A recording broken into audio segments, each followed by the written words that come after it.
Nah, PPh pasal 21 ini diturunkan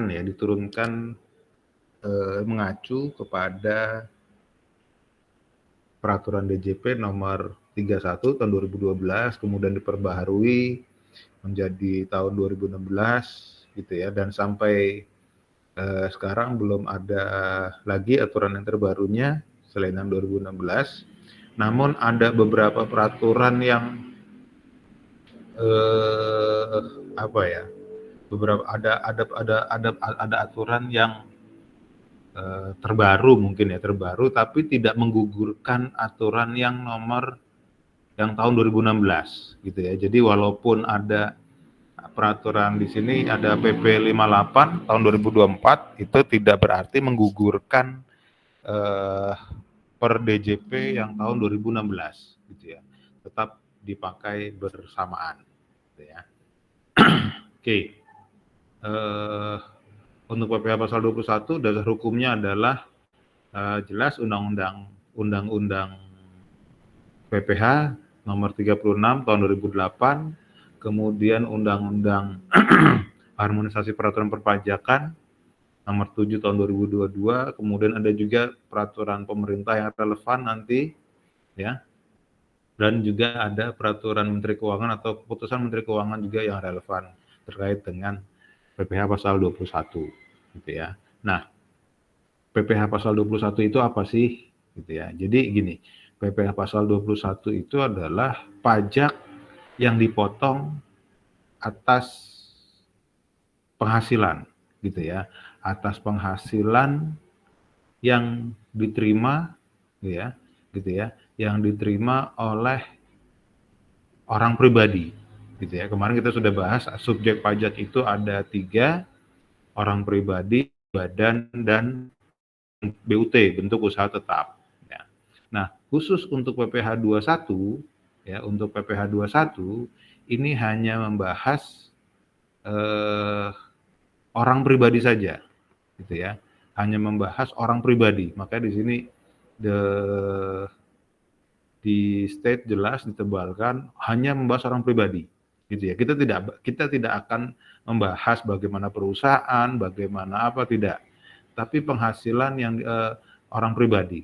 Nah, karena orang pribadi gitu ya, maka penghasilan orang pribadi itu namanya macam-macam gitu ya. Ada yang namanya gaji gitu ya, ada yang namanya upah, ada yang namanya honorarium, ada yang namanya tunjangan, ada yang namanya apa lagi? Komisi, ada yang namanya insentif, ada lagi yang namanya macam-macam gitu ya. Macam-macam, makanya dipajak dan pembayaran lain dengan nama atau bentuk apapun gitu ya. Nah, pembayarannya ini tidak selalu dalam bentuk uang saja. Mungkin bisa juga dalam bentuk barang atau mungkin dalam bentuk yang lainnya. Gitu ya. Nah,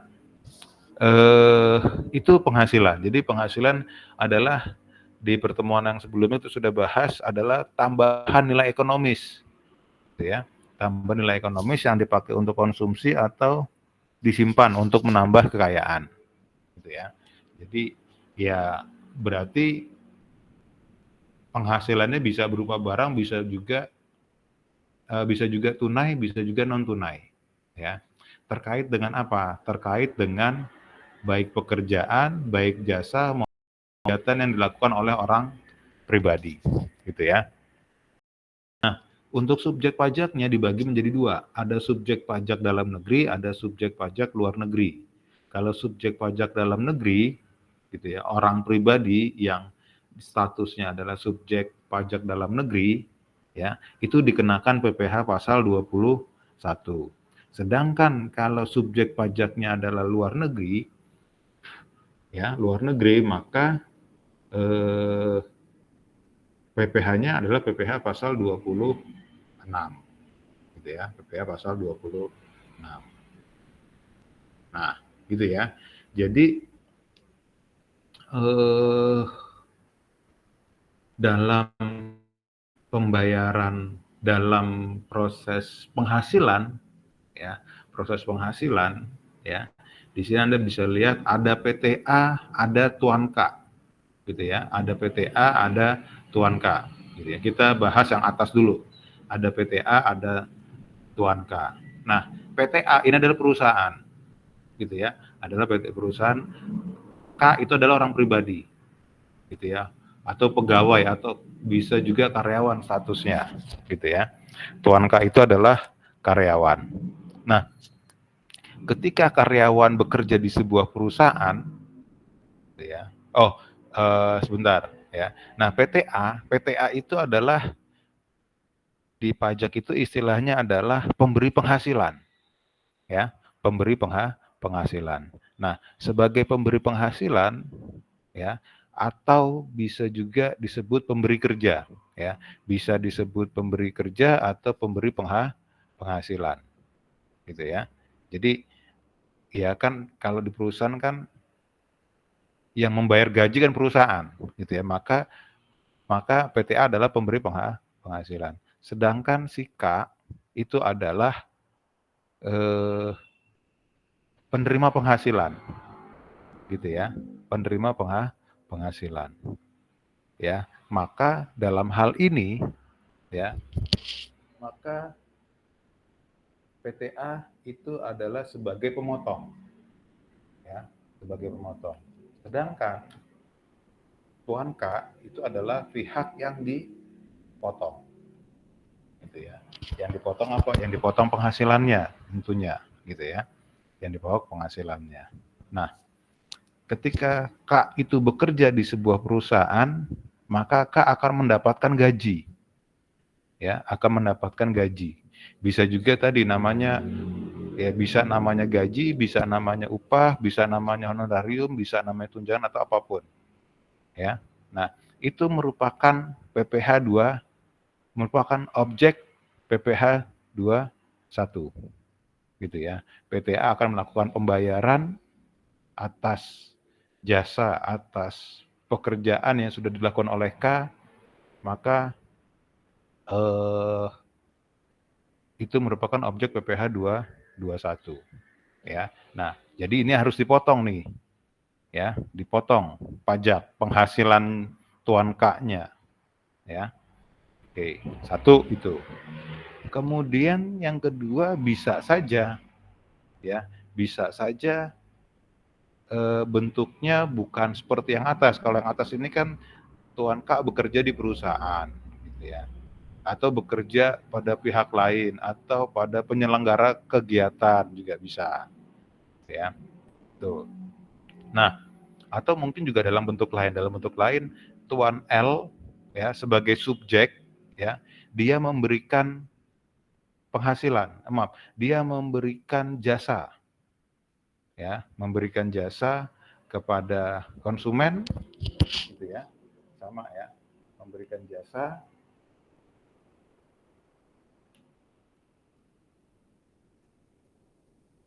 ya,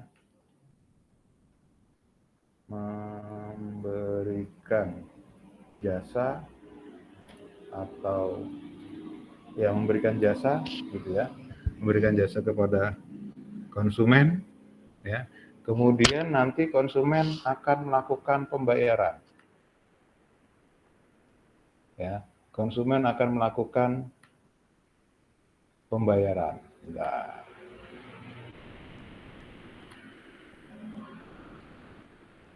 ya, memberikan jasa, kemudian konsumen melakukan pembayaran.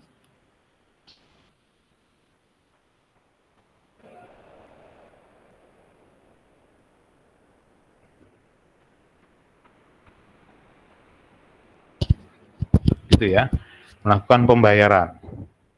Nah, ketika membayar, maka Tuan L itu dianggap menerima penghasilan. Maka penghasilan yang diterima oleh Tuan L itu juga akan dipotong PPh pasal 21, gitu ya. Nah, yang ini yang bawah itu untuk ini, untuk kegiatan yang dilakukan oleh orang pribadi. Ya, itu yang poin nomor 2, ya. Ini.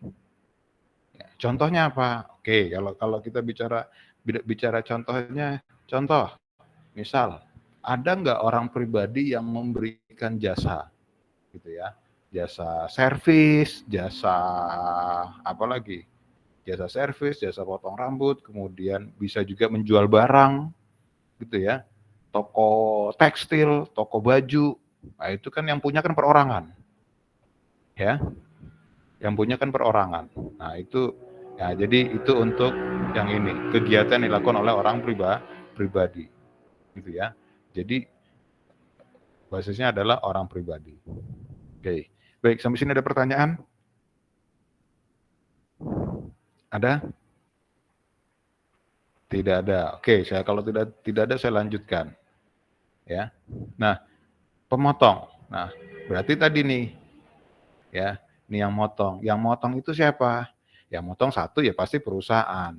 Kalau perusahaan itu pasti yang namanya badan, gitu ya. Yang pasti namanya badan. Namun tidak menutup kemungkinan, ya, pemberi kerja juga bisa orang pribadi, ya, satu itu. Kemudian cabang perwakilan dan lain sebagainya. Atau mungkin bisa juga bendahara pemerintah, ya, bendahara pemerintah bisa juga, atau penyelenggara dana pensiun, ya, itu juga bisa, ya. Orang pribadi itu sendiri, kemudian penyelenggara kegiatan, ya, kegiatan, kemudian, ya, itu. Kemudian ada juga pemberi kerja tapi bukan pemotong, ya. Dia pemberi kerja tapi bukan pemotong. Kalau ini pemberi kerja dan pemotong, ya.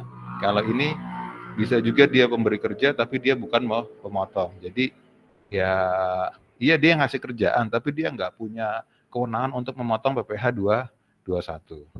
Sehingga ketika kita PPh ini harus jelas dulu, gitu ya. Anda nggak usah pelajari yang lainnya, pelajari mekanisme ini sehingga Anda sudah tahu siapa yang punya kewajiban potong, siapa yang dipotong, gitu ya. Nah itu di pajak tuh itu, ya, ininya harus harus apa ya, harus jelas dulu. Kalau nggak jelas susah nanti, ya. Siapa yang memotong, siapa yang dipotong malah keliru nanti. Saya bilang di pertemuan pertama di kelas, menghitung pajak itu gampang, nanti menghitungnya gampang, ya. Tapi bagaimana prosedur ini itu harus sesuai, gitu ya. Sehingga Anda harus pahami siapa yang pemberi kerja, siapa yang punya hak kewenangan untuk melakukan pemotongan PPh 21, gitu ya. Nah, yang dipotong siapa? Ya, yang dipotong tentu yang menerima penghasilan, gitu ya. Nah, yang dipotong itu adalah ini. Ini adalah pihak yang dipotong, ya. Nah, ya bentuknya gimana ya? Bentuknya macam-macam nih. Makanya Anda harus sudah jelas dulu, clear bahwa di sini yang dipotong itu adalah orang yang menerima gaji atau orang yang menerima upah, gitu kan. Nah, bentuknya macam-macam. Ada pegawai, ada bukan pegawai, ada anggota dewan komisaris, ada mantan pegawai, ada peserta kegiatan, iya kan? Pak statusnya apa? Kita nggak ngomongin status, ya. Jadi jangan ngomongin Pak statusnya apa, jangan jangan ngomongin status, ya. Karena di perpajakan itu tidak mengatur status dia bekerjanya sebagai apa, pokoknya dia sebagai pegawai, dia bukan pegawai atau apa, gitu ya. Ini, jadi di pajak itu tidak status, Pak kok kalau kontrak nggak ada sih? Nah, beda lagi nanti ininya, penjelasannya, gitu ya. Jadi definisi pegawai itu adalah definisi pajak, ya.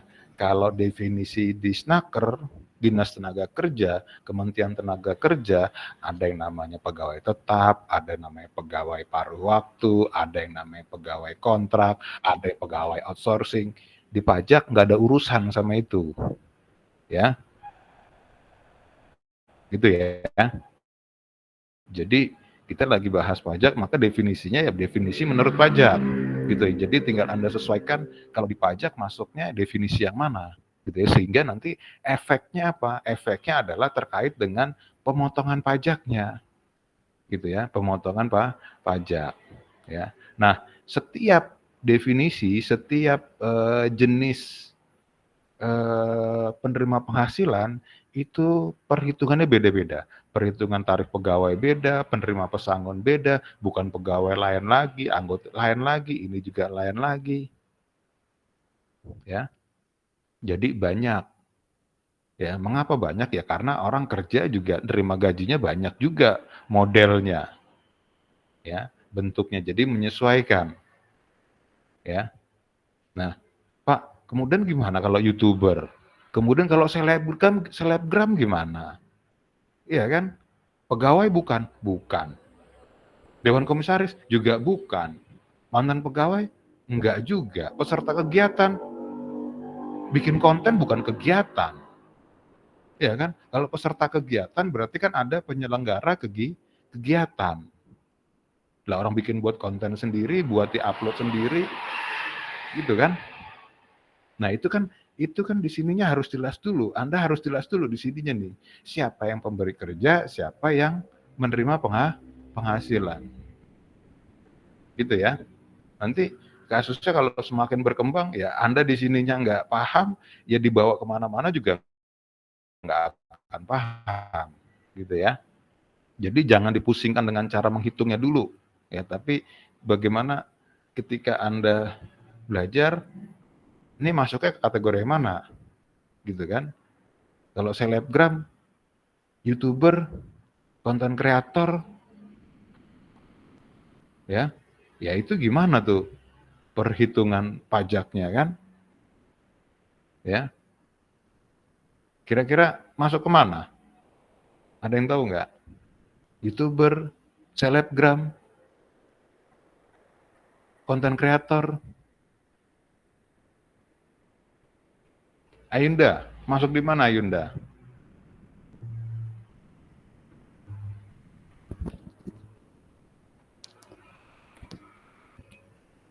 Halo,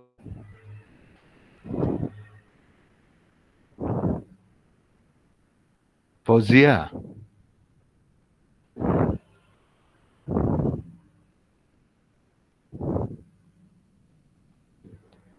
Siti Rofiatul, Iya, Pak. ya, masuk di mana? Kalau konten kreator, kemudian selebgram, YouTuber,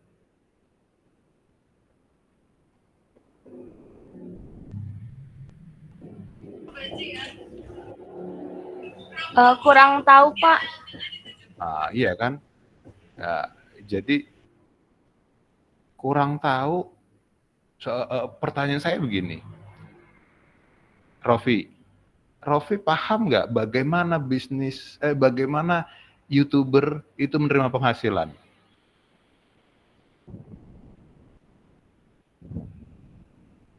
Maksudnya Pak nerima penghasilan dari YouTube-nya gitu.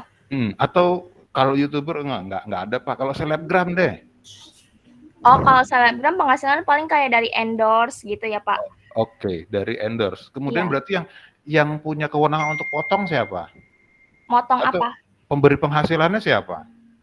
Si yang mengendorse-nya gitu ke si selebgram itu. Selebgram atau yang mengendorse? Mengendorse. Yang memotong.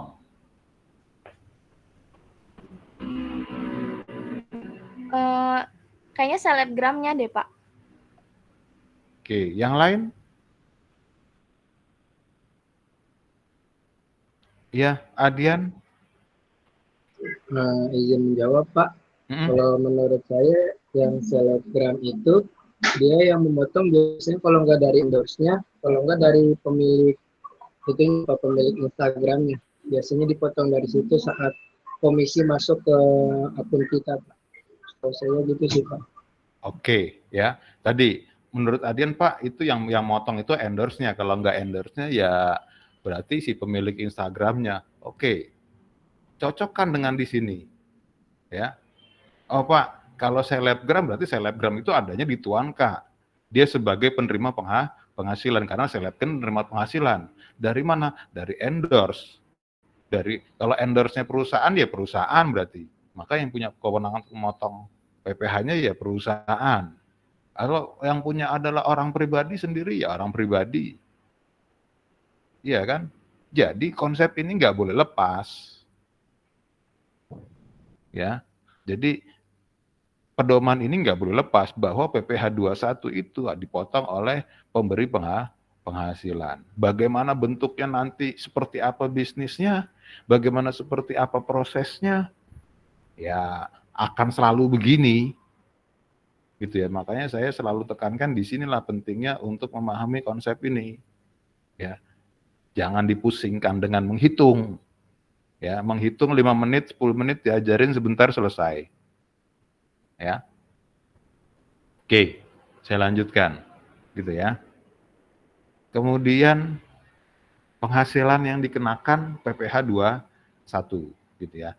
Penghasilannya apa? 1, pegawai tetap baik yang teratur maupun teratur gitu ya. Nah,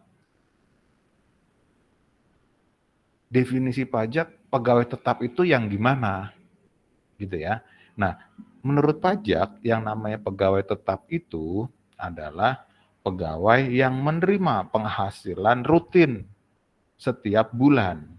Itu definisi pegawai tetap. Ya, jadi di pajak itu nggak kenal yang namanya pegawai kontrak, pegawai paruh waktu, pegawai freelance, nggak ada urusan.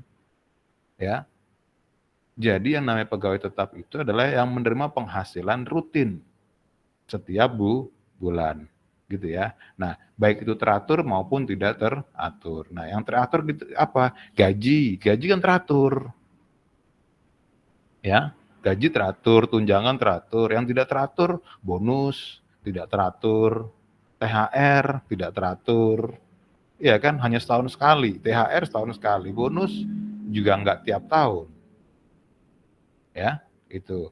Penerima pensiun, kalau penerima pensiun kan bukan gaji, kalau orang yang sudah pensiun kan dapat tiap bulan, namanya apa? Ya pensiun, bukan gaji, gitu ya. Orang yang sudah tidak bekerja dikasih apa? Pesangon, ya pesangon bukan gaji, gitu ya. Nah, kemudian penghasilan pegawai tidak tetap atau tenaga kerja lepas, ya, atau lebih gampangnya penerima upah, ya, ada upah harian, upah borongan dan lain sebagainya. Imbalan kepada bukan pegawai. Nah, ini apa nih imbalan bukan pegawai? Gitu kan? Seperti apa? Seperti tadi selebgram. Lah selebgram emang di perusahaan endorse sebagai apa? Sebagai karyawan, sebagai pegawai kan enggak, gitu kan? Bukan pegawai, beda lagi nih. Peserta kegiatan juga beda lagi nih, ya. Itu. Jadi makanya di PPh 21 banyak. Kenapa? Karena jenis pekerjaan, jenis penghasilan di PPh 21 juga banyak. Maka tarifnya, penghitungannya juga beragam, gitu ya.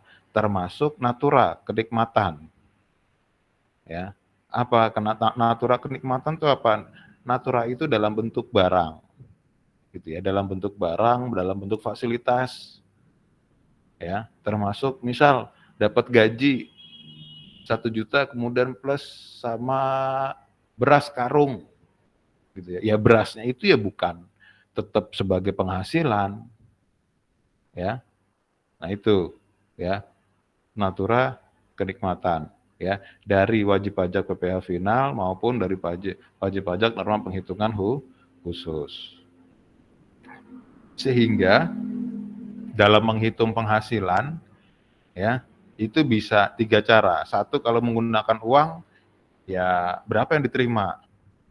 Oh Pak, pakainya nggak rupiah, pakainya pakai dolar ya. Sudah kalau pakai dolar. Kalau pakai dolar berarti harus dikuruskan dulu menggunakan kurs Menteri Keuangan. Pak dikasih beras. Berapa beras? Satu karung 25 kilo. Gitu kan? Ya harga pasarnya berapa? Ya, itu untuk menilai besarnya penghasilan. Ya. Nah, ada juga penghasilan yang tidak dikenakan PPh 21 ya. Seperti apa? Seperti zakat ya, zakat. Ketika orang menerima zakat, dia akan menerima dalam bentuk uang, dalam bentuk beras. Bisa dipakai buat makan, bisa dipakai buat makan, bisa dipakai buat konsumsi untuk menambah kekayaan, bisa ya. Tapi itu tidak dikenakan pajak. Dia bukan objek pajak. Beda dengan ini tadi nih. Ya, orang bekerja dapat gaji, iya. Kena PPh, iya. Ya. Orang menerima zakat dapat duit, iya dapat duit. Dipotong pajak, tidak. Nah, itu ya. Itu. Kemudian pembayaran manfaat dari santunan asuransi, klaim asuransi. Klaim asuransi juga bukan objek pajak sehingga tidak dikenakan pajak ya. Oke. Lanjut ini nanti aja. Ini juga sama nanti. Nah, ini bagaimana penghitungannya gitu ya. Untuk penghitungannya adalah PPh 21 untuk pegawai tetap dulu ya. Untuk pegawai tetap ya gajinya, tunjangannya, semuanya penghasilan, seluruh penghasilan dikurangi dengan biaya jabatan. Biaya jabatan itu besarnya 5% dari penghasilan bruto, maksimal 6 juta. Gitu ya. Maksimal 6 juta. Ya, per tahun atau 500.000 per bulan. Ya, atau 500.000 per bulan. Dikurangi dengan iuran pensiun, JHT dan dibayar sendiri. Kemudian nanti penghasilan neto ya. Jadi gaji, tunjangan dan lain sebagainya dikurangi dengan pengurangnya ada biaya jabatan dan iuran, namanya adalah penghasilan neto disetahunkan, kemudian dikurangi PTKP, itu namanya penghasilan kena pajak dan dikenakan tarif pasal 17. Itu nggak paham, biarin aja nggak paham karena memang belum dijelasin gitu ya. Nah, kira-kira perhitungannya seperti ini ya. Untuk penerima pensiun juga sama ya. Juga sama, tapi yang membedakan adalah biaya jabatannya berbeda gitu ya, biaya pensiunnya berbeda. Selebihnya sama. Nanti kita coba simulasi gitu ya. Oke. Ini tadi ya definisinya. Nah, ini PTKP juga kemarin juga sudah kita bahas PTKP ya. Sama, tidak ada perbedaan dengan yang sudah kita bahas kemarin ya.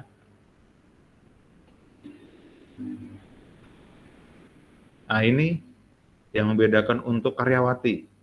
Untuk PTKP karyawati. Ya, kemarin juga kita sudah bahas terkait dengan bagaimana NPWP-nya ya. Maka kaitannya itu nanti sama perlakuan PTKP-nya. Kalau dia menikah, maka PTKP-nya hanya dia sendiri. Ya. Pak, anaknya gimana? Anaknya kan ikut ayahnya. Ya, ini kan kasusnya adalah laki-laki bekerja punya NPWP, perempuan bekerja punya NPWP. Kalau perempuan bekerja punya NPWP ketika sudah menikah maka bisa dihapus. Gitu kan? Tapi bisa juga PTKP-nya tetap sendiri.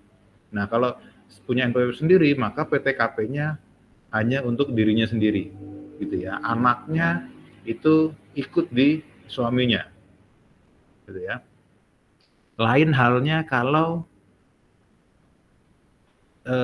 suaminya tidak bekerja, tidak punya penghasilan. Maka kalau suaminya tidak bekerja dan tidak punya penghasilan, maka ada PTKP dirinya sendiri, ada status kawin, ada tanggungannya maksimal 3, gitu ya. Tapi ini juga harus didukung dengan surat keterangan yang menyatakan bahwa memang suaminya tidak bekerja dan tidak memperoleh penghasilan. Ya, kan ada misal istrinya kerja tapi suaminya ngojek gitu ya, kadang ngojek kadang enggak gitu ya. Nah, itu bisa tuh menghitung PTKP-nya begini gitu ya. Tapi untuk karyawati, untuk perempuan bekerja yang belum menikah, maka dirinya sendiri bisa masuk tanggungan maksimal di 3 gitu ya. Makanya di pajak itu bahasanya istilahnya tanggungan, bukan anak. Tanggungan. Karena kenapa? Karena bisa saja perempuan yang bekerja belum menikah, dia harus membiayai adiknya. Nah, itu kan menjadi tanggungan. Nah, itu bisa masuk sini. Ya, itu bisa masuk tanggungan di sini. Dia harus membiayai orang tuanya, itu masuk di sini bisa tanggungan. Makanya istilahnya bahasanya tanggungan, bukan anak, gitu ya. Oke, itu. Kemudian tarif. Nah, ini tarif PPh 17 pasal 17 gitu ya. Cuma ini sudah tarif yang lama diperbaharui dengan tarif di Undang-Undang Nomor 7 ya, HPP. Ini juga sudah kita bahas kemarin nih. Ya, tarifnya. Jadi ada 5%, 15%, 20%, 30 dan 35. Tapi kalau di Undang-Undang PPh ya ini gitu ya. Cuma ini sudah tidak berlaku yang Undang-Undang PPh tarifnya. Tarifnya menggunakan undang-undang yang ada di yang ada di Undang-Undang HPP. Gitu ya, yang ada di Undang-Undang HPP. Oke, saya lanjutkan lagi. Nah, contoh ini ya. Contoh ini. Tuan Ahmad punya PKP 700 juta. Berapa PPh 21 yang terutang? Gitu kan? Ya. Berapa PPh 21 yang terutang?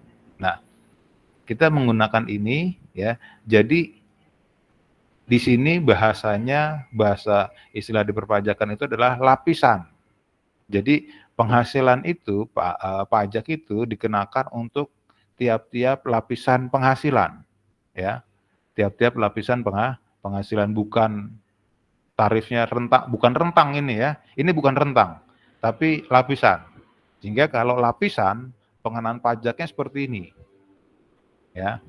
Jadi dia ada penghasilan dari 0 ya, dari 0 sampai dengan 700 ya, 700 juta. Maka penghasilan dari 0 sampai dengan 60, 0 sampai dengan 60 ya, ini nih segini itu dikenakan tarif sebesar 5%. Ya, tarifnya adalah 5%. Jadi segini aja nih. Ya, cuma ini aja nih. Cuma yang ini nih. Ya, ini 60 gitu ya. Nah, berikutnya yang ini ya, yang dari 60 ke 250 ya, 60 sampai dengan 250 itu tarifnya adalah 15%. Jumlahnya 190.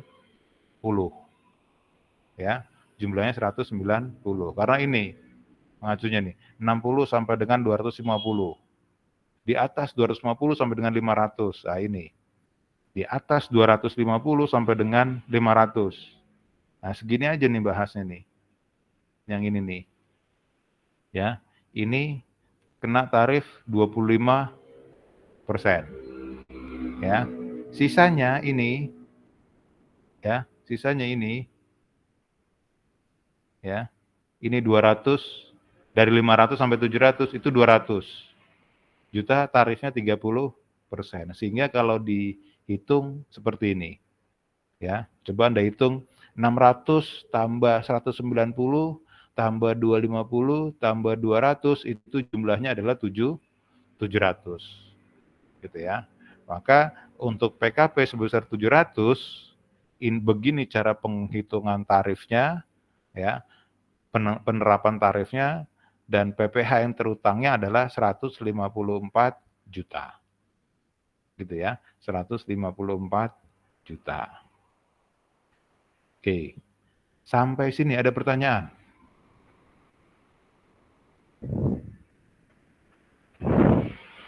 Sampai sini ada pertanyaan? Jelas? Oke, jelas ya.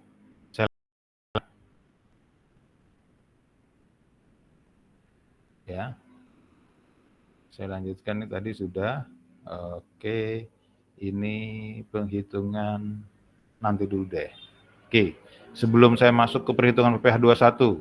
Sampai sini ada pertanyaan? Ada?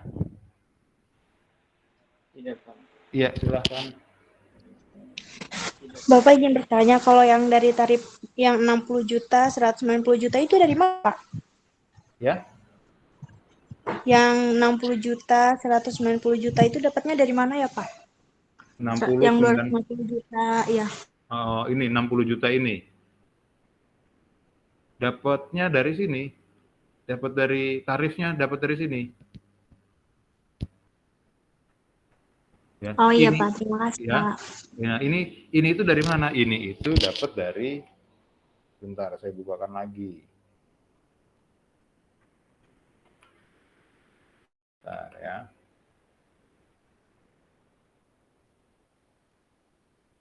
Undang-undangnya mana ya?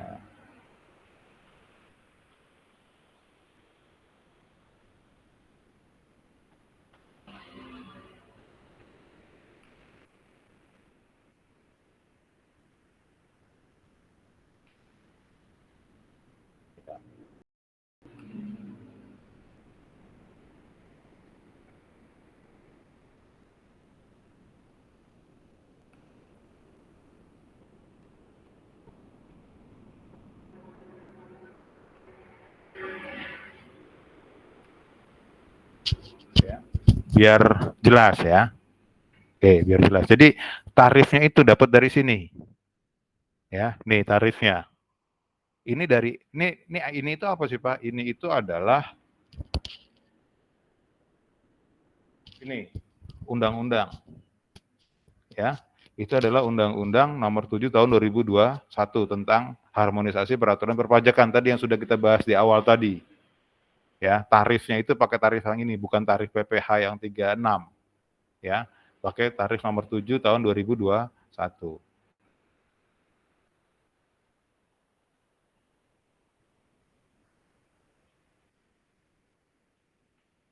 Ini ke PPN ya. Nah ini, ya kan tarif wajib pajak orang pribadi dalam negeri sebagai berikut ini. Ya, saya ngambil dari sini. Ya, gitu ya Rahma ya. Iya Bapak.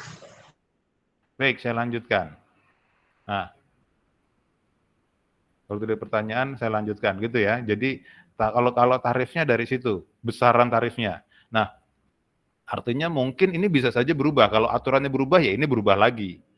Gitu ya. Makanya Anda harus harus update, harus dipantau terus apakah ada perubahan peraturan atau tidak. Ya. Oke. Gitu ya. Dan untuk cara menghitungnya bisa ya, ini ya. Jadi menggunakan lapisan, tidak sekaligus ya. Bukan berarti PKP-nya 700 kemudian dia langsung dikali 30%, bukan. Ya, tidak langsung tapi berlapis. Ya, menggunakan lapisan-lapisan. Oke, baik. Kalau tidak ada pertanyaan, kita simulasi gitu ya. Nah, gimana sih menghitung BPH 21 untuk orang pribadi yang karyawan tadi? Gitu kan?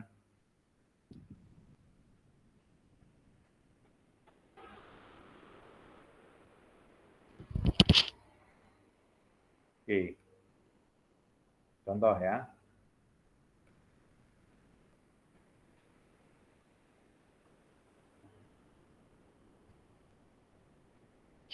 Contoh. Tuan Ahmad ya dalam kurung K-1 gitu ya. Menerima gaji pokok sebesar 12 juta per bulan. 12 juta per bulan. Titik. Selain itu, dia juga menerima tunjangan jabatan. Tunjangan jabatan 2 juta, gitu ya. Dan uang transport 500.000.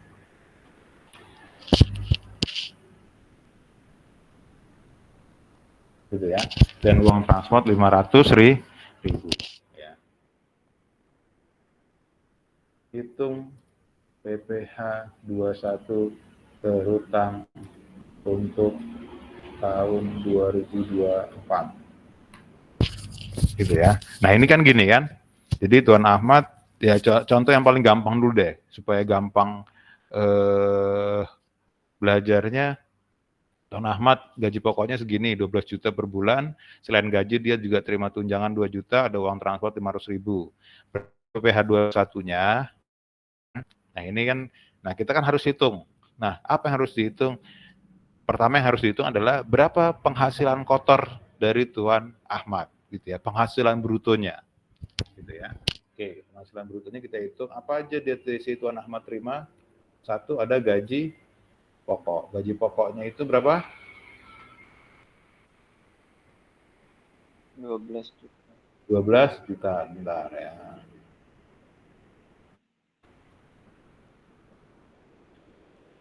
Gajinya sebesar 12 juta, 12, 23, 23. Nah ya, sudah ya. Gajinya 12 juta, gaji pokoknya. Terus apa lagi? Tunjangan. Tunjangan jabatan 2 juta, 23, 23. Ya. Ada uang transport 500.000, 23. Gitu ya. Nah ini namanya adalah ya. Ini jumlahnya berapa? Jumlahnya sama dengan sum 14.500. 14.500. Nah, ini yang disebut dengan penghasilan bruto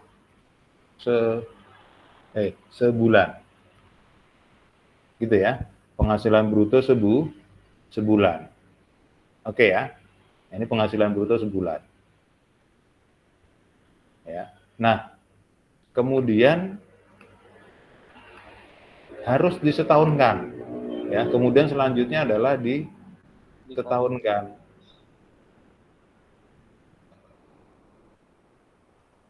Ya, penghasilan bruto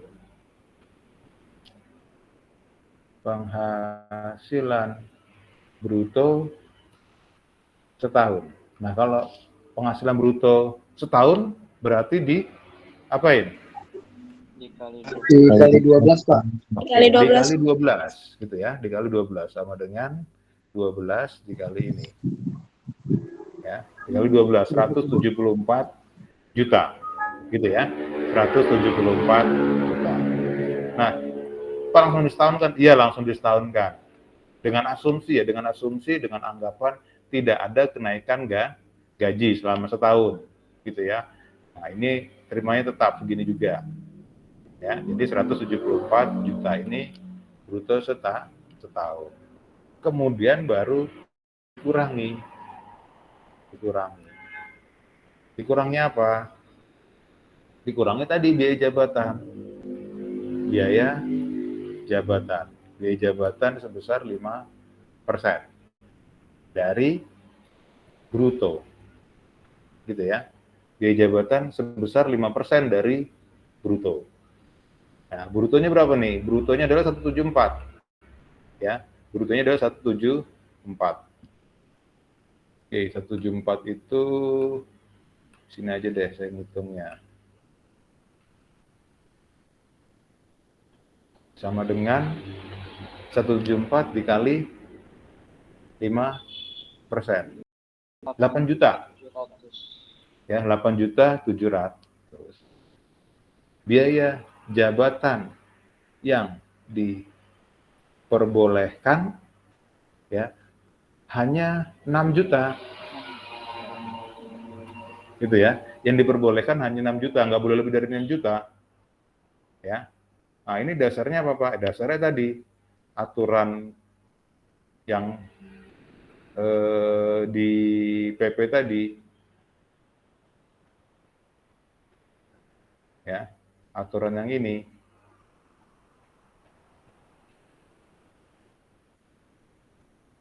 Nah, ini biaya jabatan 5% ya. Dari penghasilan bruto maksimal 6 juta per tahun atau 500.000 per bulan. Karena tadi kita ngitungnya setahun, jadi setahun maksimal 6 juta, nggak boleh lebih. Kalau lebih, ya udah maksimal aja. Kalau kurang, ya berapapun boleh. gitu ya. Tapi tidak boleh lebih dari 6 juta. Alasannya apa Pak? Ya ini alasannya karena ketentuannya mengatur seperti itu. Gitu ya. Ketentuannya mengatur seperti itu. Oke ya, saya lanjutkan. Saya lanjutkan ke Excel yang tadi. Gitu ya. Sehingga ya yang diperbolehkan ini. Ada iuran pensiun tidak ada, ya, karena di sini di soalnya tidak membayar iuran pensiun apapun. Ya. Nah, ini baru nanti ada jumlah pengurang. Nah, jumlah pengurangnya berapa? Jumlah pengurangnya hanya 6 juta saja. Ya. Pengurangnya 6 juta, kemudian dikurangi. Gitu ya. Pengurang, karena dia pengurang maka ya harus dikurangi. Gitu ya. Dikasih tanda kurang. Nah, dengan ini dikurang ini. Ya. 168. Nah, 168 ini disebut dengan apa? Penghasilan neto setahun. Gitu ya, penghasilan neto setahun. Ya, penghasilan itu setahun. Nah, kemudian lanjut dikurangi lagi dengan apa? Dengan PTKP, gitu ya. Yang sudah kita bahas kemarin dikurangi lagi dengan PTKP. Nah, PTKP-nya berapa? Gitu ya. Nah, Tuan Ahmad ini kita lihat statusnya K-1. Apakah garing 1? Kawin tanggungan 1, Pak. Oke, kawin tanggungannya 1. Berarti kalau kawin tanggungannya 1 kita harus ngitung wajib pajaknya dulu, gitu kan? 54 juta, 123. Kemudian menikah, ya, 4.500.000.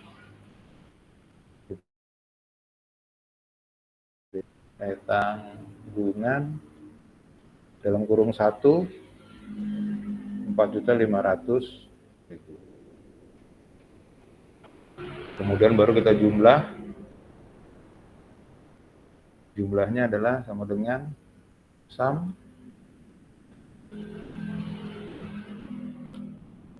63 juta. Ini kasih nama jumlah PTKP. Gitu ya, jumlah PTKP-nya. Kemudian kita kurangi lagi. Gitu ya, dikurang tandanya. Nah, ini dikurang ya, 168 dikurangi dengan ini 105. 105 ini namanya baru apa? Penghasilan kena pajak, gitu ya. Nah, ini yang disebut dengan penghasilan kena pajak. Oh, berarti dasar dari penghitungan tarif pajaknya dasarnya adalah angkanya ini 105. Gitu ya. Oke, lanjut. Berarti PPh 21 terutang ya tahun 2024 berapa? Gitu kan. Nah, ini kita harus hitung nih. Karena dia adalah 105 gitu ya, maka pengenaan tarifnya adalah 5%. Ya, tadi 5% dikali dengan 60 juta, 123, kemudian berapa persen lagi? Habis 5% berapa? 15, Pak. 15%. 15% kali berapa berarti? 45 juta. 45 juta. Iya. Gitu ya, 45 juta. Baru kita hitung berapa nih hasilnya nih. 5% dikali dengan 60. 23. 3 juta. 15% dikali dengan 4.500. 45 juta salah. 23. 6.750.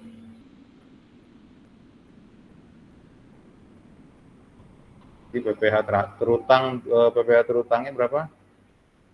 PPh terutangnya adalah sebesar sama dengan tambah 9.750.000.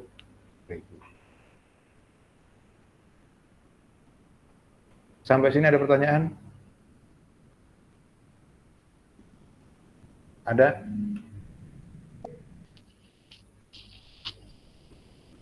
Sampai sini ada pertanyaan? Paham, Pak. Ya, jelas ya. Oke ya. Oke, gitu ya. Nah, ini baru cara pertama. Ini cara pertama.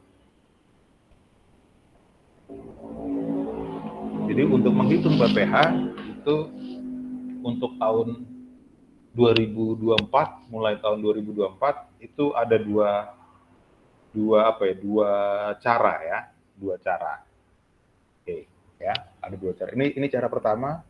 Nah, cara yang kedua gimana? Cara yang kedua, saya mau tunjukkan dulu dasar hukumnya dulu, ya. Tadi kita sudah bahas perhitungannya begitu, ya. Nah, tapi pada akhir tahun 2023 ada aturan baru, ya. Ada aturan baru, ada yang namanya PP nomor 58 tahun 2023, gitu ya. Jadi gini, jadi untuk yang perhitungan yang cara satu tadi, Anda simpan dulu, Anda tutup dulu catatannya, ya. Satu itu, gitu ya. Kenapa? Karena ini berbeda jauh dengan perhitungan yang tadi, gitu ya. Ini berbeda jauh, makanya Anda simpan dulu tadi, disimpan dulu, gitu ya. Jadi jangan dilihat lagi, ya. Nah, ada PP 53, PP 558 tahun 2023 ini juga mengatur juga sama tarif juga nih, ya. Dia mengatur tentang tarif juga kan. Nah, terus yang tadi tarif, yang ini tarif, ada dua Pak. Iya, yang dipakai yang mana? Dua-duanya dipakai, gitu ya. Dua-duanya dipakai. Nah, tapi nanti cara penerapannya, cara aplikasinya itu berbeda. Ya. Jadi di PP 53 ini mengatur tarif pemotongan PPh pasal 21 sehubungan dengan pekerjaan jasa atau kegiatan wajib pajak orang pribadi. Nah, isinya apa? Oke, kita bahas. Saya nggak akan bahas pasal per pasal, ya. Kita ambil poin pentingnya saja. Nah, ini, ya. Nah, tarif pemotongan PPh pasal 21 untuk orang pribadi, ya, itu bisa menggunakan dua. Satu, tarif pasal 17, tadi yang sudah kita bahas, tarif pasal 17, ada 5% dan seterusnya. Ada juga tarif efektif, ya, ada juga tarif efektif, atau biasa disebut dengan TER, tarif efektif rata-rata. Nah, tarif efektif rata-rata itu terdiri dari ada tarif efektif bulanan, ada tarif efektif harian. Tarif efektif bulanan itu dikategorikan berdasarkan besarnya penghasilan tidak kena pajak dan jumlah tanggungan wajib pajak. Gitu ya. Nah, ini.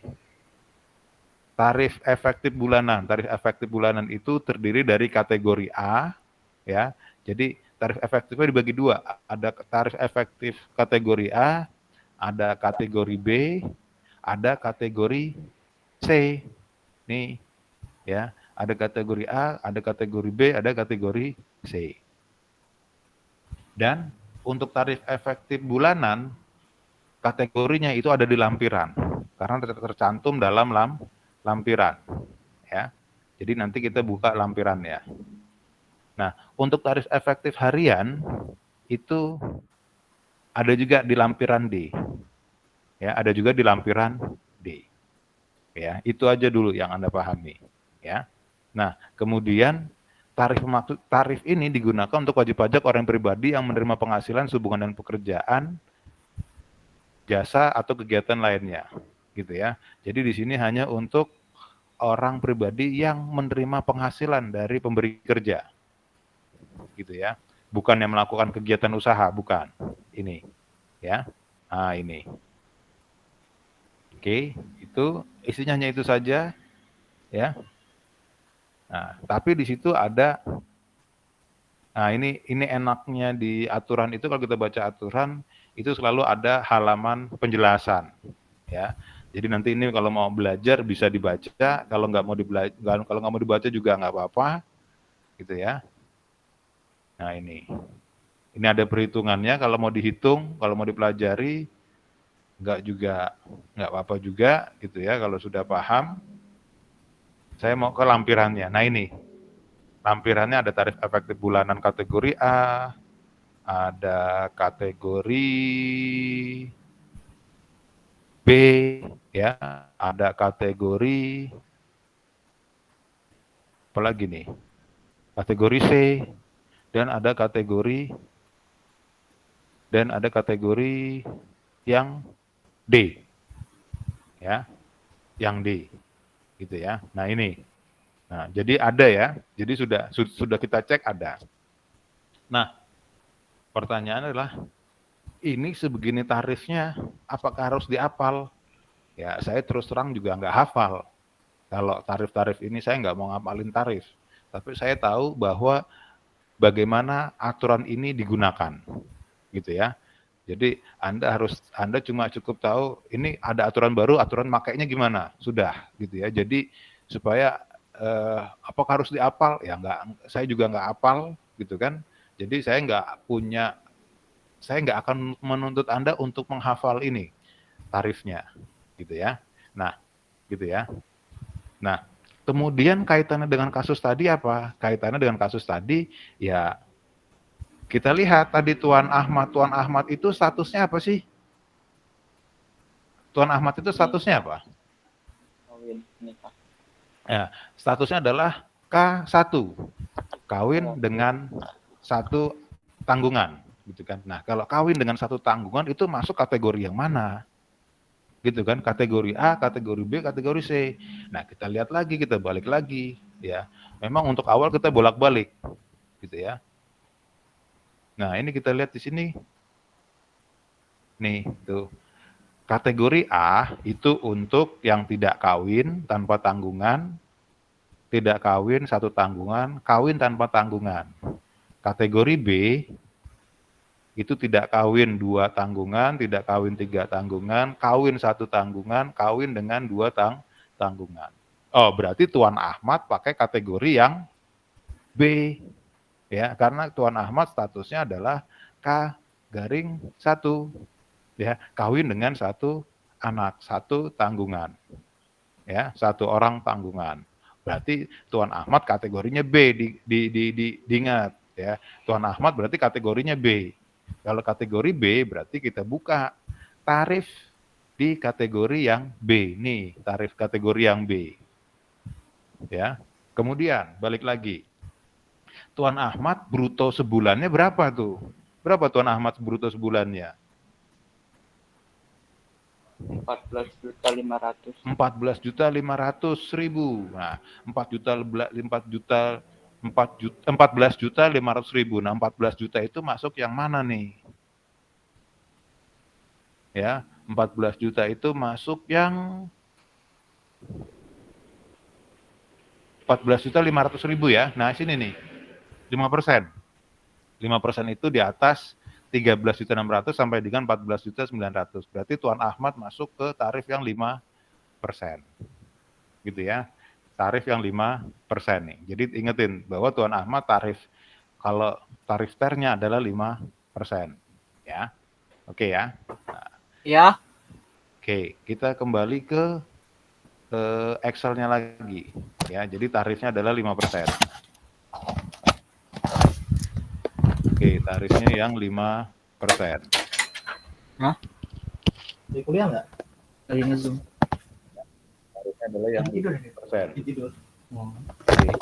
Itu aja. Berarti kita hitung tarif efektif Tuan Ahmad 5%. Gitu ya. Nah, berarti tarif efektif Tuan Ahmad itu 5%. Ya. Penghasilan bruto Penghasilan brutonya berapa tadi? 14.500.000. Gitu ya. Berarti PPh 21 dipotong ya. Dalam kurung tarif efektif rata-rata sebesar berapa? Sama dengan 5% dikali ini 700 ya, 725.000. Sampai sini pertanyaan? Jadi tarif efektif Tuan Rahmatnya adalah sebesar 725.000. Sampai sini pertanyaan? Jelas, Pak. Jelas ya? Oke. Nah, bagaimana penerapannya? Nah, ini baru bagaimana penerapannya. Ini kan sudah ada dua cara nih. Ya, ada cara satu menggunakan tarif PPh pasal 17 yang di atas, ada tarif menggunakan tarif TER, efektif rata-rata bulanan, ya. Nah, penerapannya gimana? Penerapannya dalam setahun, ya. Bagaimana penerapannya dalam setahun, gitu ya. Nah, penerapan dalam setahun, nah setahun itu ada 12 bulan. Dari mulai bulan Januari sampai dengan Desember.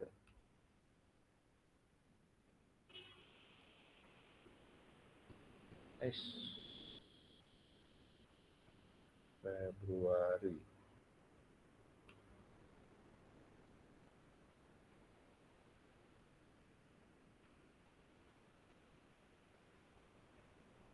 Nggak bisa ya. Rumus nggak bisa.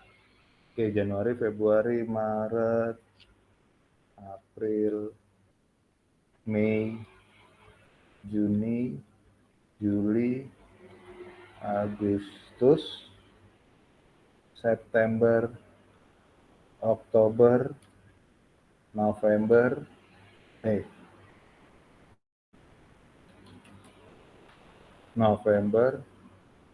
Desember. Gitu ya. Oke.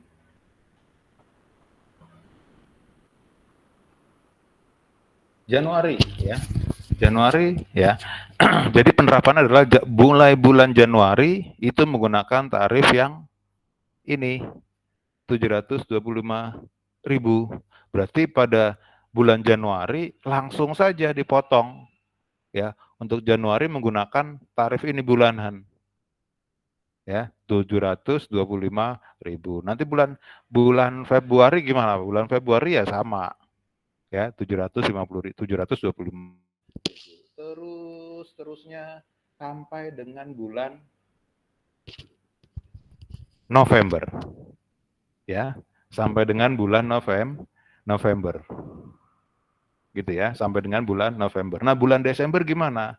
Nah, bulan Desember baru kita menggunakan cara yang nomor 1. Ya, jadi mulai dari Januari sampai dengan November itu menggunakan tarif TER ya 725.000. Nah, untuk bulan Desember baru kita hitung menggunakan cara yang nomor 1.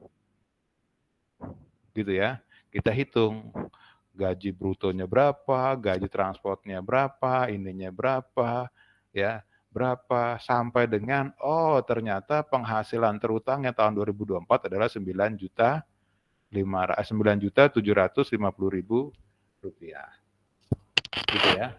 Dan ini harus kita lengkapi lagi.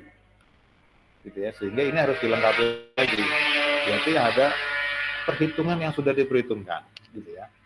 PPh 21 yang telah diperhitungkan dan dipotong.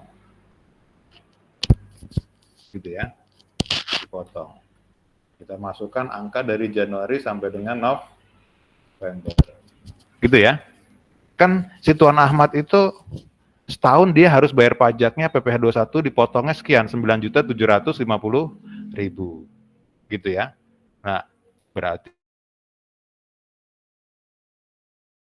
harus dibayar nih, tapi tunggu dulu. Kan di bulan-bulan sebelumnya sudah bayar nih Tuan Ahmad menggunakan tarif TER. Ya, menggunakan tarif TER.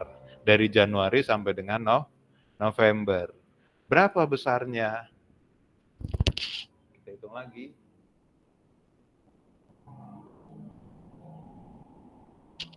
Ya, 7.975.000. Ya. Oh iya, berarti sudah pernah bayar nih Tuan Ahmad. Sebesar 7.900.000. Gitu ya. Ini yang sudah dibayar di perhitungan periode Januari November. Maka PPh 21 yang masih harus dipotong ya, atau ya dipotong bulan Desember ya, itu berapa gitu ya, sama dengan ya ini dikurangi dengan ini gitu ya. Jadi sehingga Tuan Ahmad di bulan Desember itu dipotong sebesar ya, sebesar ini. Nah, ini ya, sebesar 1.775.000 gitu ya. Jadi bukan lagi 725 bukan, tapi ini. Gitu ya. Sehingga kalau ditotal, kalaupun ditotal jumlahnya sama dengan jumlah yang terutang setahun. Sama dengan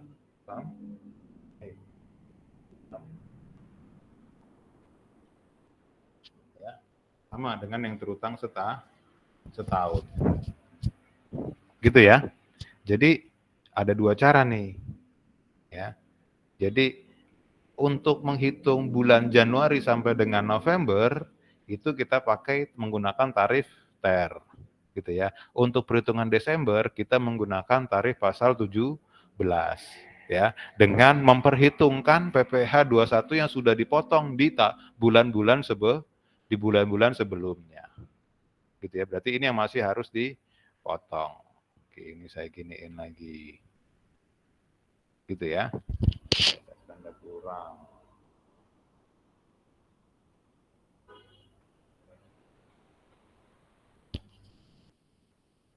Oke, sampai sini ada pertanyaan? Ada? Ya. Mungkin yang nggak tahu di buku situs resmi yang terbaru sudah ada belum ini? Kalau belum ada, ya ini tambahannya. Gitu ya. Kalau belum ada, ini tambahannya. Oke, sampai sini ada pertanyaan?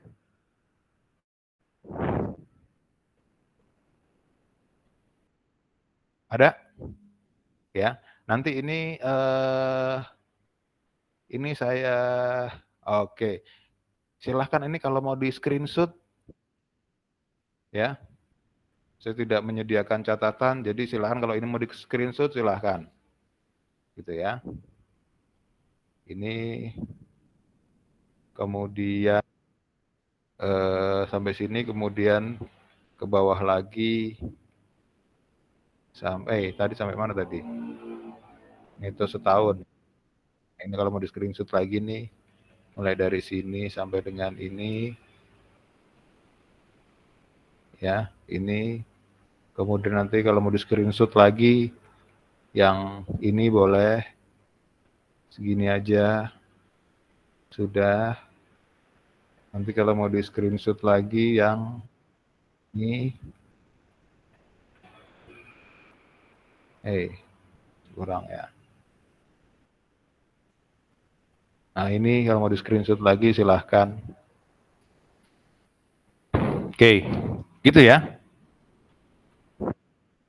Ya, ini hanya ya, Delicia, silahkan.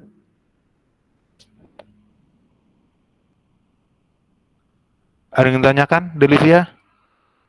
Maaf Pak, kepencet. Oke, baik, gitu ya. Nah, ini hanya untuk pegawai tetap, gitu ya, karyawan yang bekerja. Oke ya. Oke, jadi hanya untuk karyawan tetap, karyawan yang bekerja. Ya, perhitungan ini hanya digunakan untuk karyawan yang bekerja saja. gitu ya, yang dia terima gaji setiap bulan, ya. Bukan perhitungan ini bukan untuk seleb, bukan untuk pensiunan, bukan untuk menerima upah, bukan untuk yang lainnya, tapi hanya untuk orang yang bekerja yang menerima gaji rutin setiap bulan, gitu ya.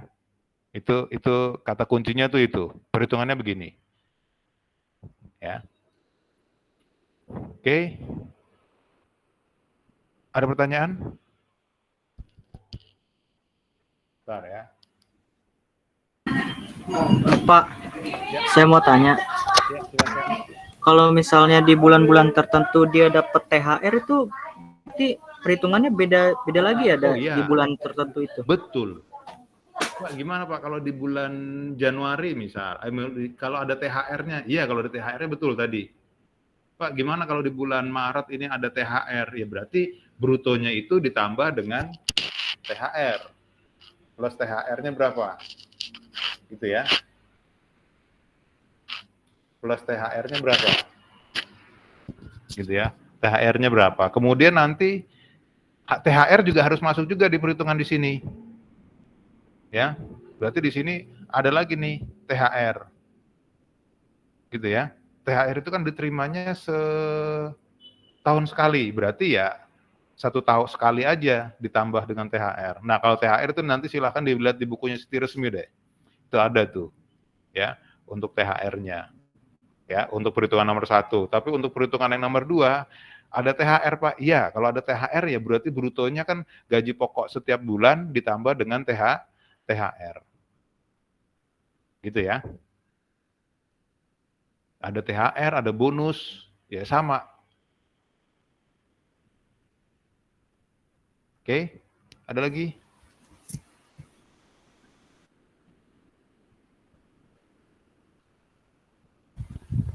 Cukup Pak, makasih ya. Ya.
Oke, gitu ya. Nah, itu untuk hari ini kita bahas itu saja dulu gitu ya. Silahkan nanti dipelajari yang ada bonus dengan yang tidak ada bonus bedanya apa, kemudian yang apa THR juga ya, nanti silahkan dibuka buku Siti Resminya gitu ya. Oke, iya silahkan.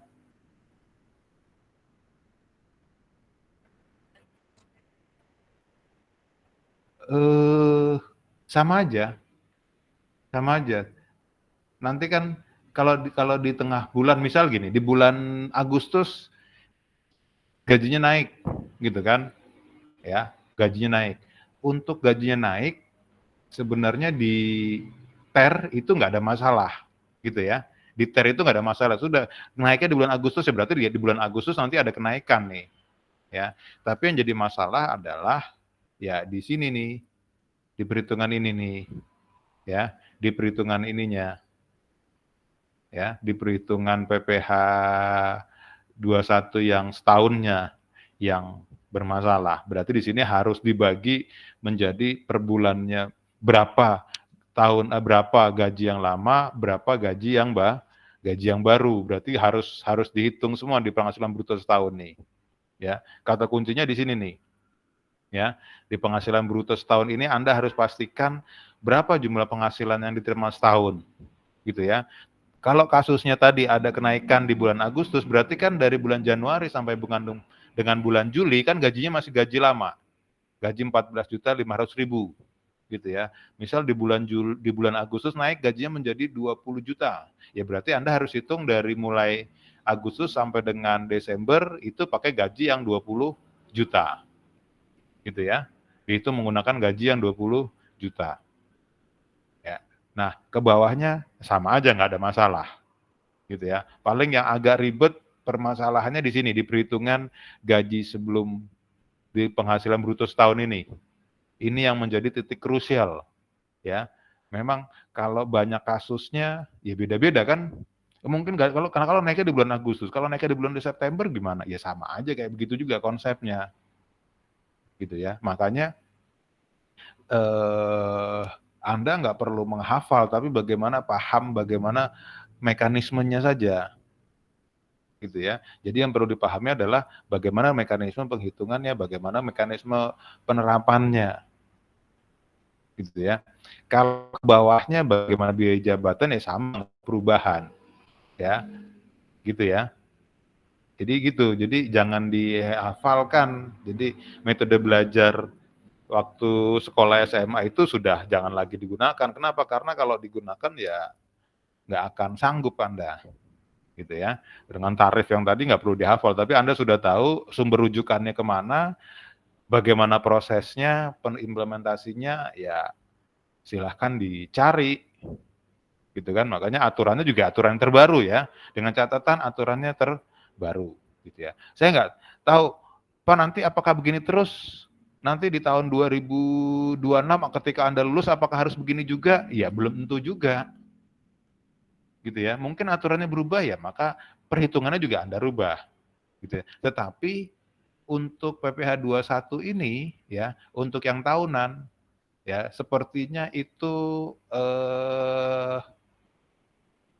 kecil kemungkinannya untuk berubah metode penghitungannya. Gitu ya. Metode penghitungannya kecil mungkin untuk berubah ya. Tapi kalau yang perhitungan yang kedua ya, ini yang tarif TER itu mungkin bisa saja tarifnya berubah. Gitu ya. Karena ada perkembangan, tapi ada tingkat inflasi dan lain sebagainya, mungkin ini bisa saja berubah. Gitu ya. Tinggal Anda kalau memang ada berubah ya Anda cari sumber rujukannya di mana. Gitu ya. Kan saya sudah memberikan contoh tadi, kita sumber rujukannya bisa ke undang-undang, bisa juga ke PP, bisa juga ke per DJP atau mungkin PMK juga bisa kita gunakan. Gitu ya. Oke. Ada lagi? Cukup ya. Oke, baik.